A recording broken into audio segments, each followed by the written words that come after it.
Also, the panning. Yeah. Let's talk about mixing.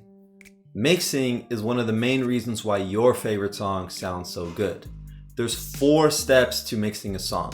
The first one is panning and volume. Volume has to do with the balance that a bunch of instruments need to have together.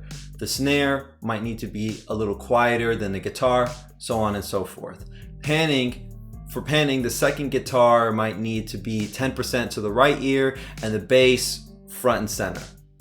That's volume and panning. Second is compression. Compression has to do with reducing the dynamic range of a signal. Sometimes maybe I'm rapping and I say a word that's a little too quiet. Compression will bring that up. And if I say a word that's too loud, compression will bring it down. So that's how to make a signal more consistent, and it blends in the track a lot better.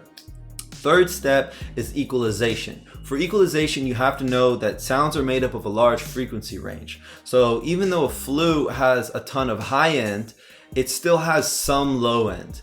And for equalization, we want to take out the frequencies that just aren't necessary, that you don't hear, but you feel. That makes our mix a lot cleaner. That's equalization. The fourth step and the last one is my favorite, which is reverb and delay.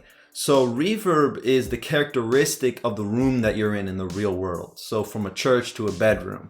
And we can add that artificially. And the main parameter is the decay time and kind of the sound of the reverb, the reflections off the wall. So we add that to instruments to make them sound unique, to make them sound appropriate for the song, and to make them sound more professional and natural. And then the fifth bonus step is kind of all the small miscellaneous things that we do. So that has to do with noise gate, de-esser, modulation. I could talk about the details, but they basically make sounds cleaner and more unique. So that's mixing. It's a really creative process, but also it's a step-by-step process. And yeah,